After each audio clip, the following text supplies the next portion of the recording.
The boundless heart. One of the distinctions I like to make around this is we have the human heart. We all know the human heart, right? It also can experience love and joy and disappointment and heartbreak and all manner of the emotions of the emotive center. You could say I call it our human heart, and that's the human heart is that part of us that can go into protection or feel closed, or, as I said earlier, that it's not uncommon when people first start to put rest attention on the heart, that they'll evoke sometimes, they'll even have some sort of pain in the heart sometimes shows up, a sense of closeness, sometimes a sense of fear will show up, because there can be a sense of vulnerability. Like the idea of openness is a wonderful idea, but that can be associated with a sense of vulnerability in the human heart. So there's all the different experiences of the human heart. And then there's what I call the spiritual heart, or the boundless heart. And the spiritual heart is something it's bigger, right? You notice just talking about it, like when I'm talking about the human heart, I kind of put my hands like this. It's kind of here, right? The boundless heart, or the awakened heart, is something that's like out here. It's the heart that really doesn't close, right? It's the heart that that's associated more with our deeper true nature, right? And actually coming into some conscious connection with the boundless heart can be really important to the human heart, because the human heart is not only looking for its connection with, say, people, falling in love or finding friends or family. Like I said, pets even can really connect us, and that's a connected part of the human heart. So it's looking for connection in these ways. We could call them these external ways. It's part of the beauty of life. But also the human heart, as it sort of connects with the more boundless heart, with the spiritual heart, that's also a kind of deep connection for it.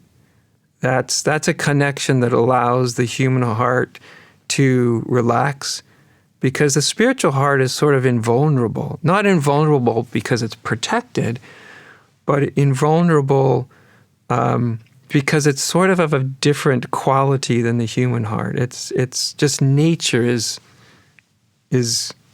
openness, right? There's no border to it. There's no edge to it. And so because of that, it's when we really get acutely aware of it, it has a sense of, it's the heart that wasn't hurt, even when your human heart is hurt. It's the heart that wasn't broken, even though your human heart is broken. And it's not like we want to go from one to the other. Both of them are part of the human experience of being. And in terms of sort of the awakened heart, like when we talk about awakened mind, we're talking about the consciousness or awareness awakening from its identification with thought, which doesn't mean that thought has to disappear. It's the identification. That's why we'll then, have inquiry or question our thoughts, question our assumptions, question our conclusions, question, all the ways that we're kind of conceptually attached, question our narratives too, because of course our life experience, our mind is always interpreting our experience, right? So in that interpretation is what our kind of running narrative is. And again, it's not to make the mind or the thought or even the narrative into a negative, into something that's bad that needs to be eliminated. It's to see it's not really the thoughts, it's not really the mind, it's not really the narrative that needs to be eliminated. It's just the attachment to it. And so that's why we bring inquiry and different meditation techniques and stuff so that consciousness realizes, I'm clinging on to something that's at the end of the day, a kind of abstraction and an interpretation, a narrative.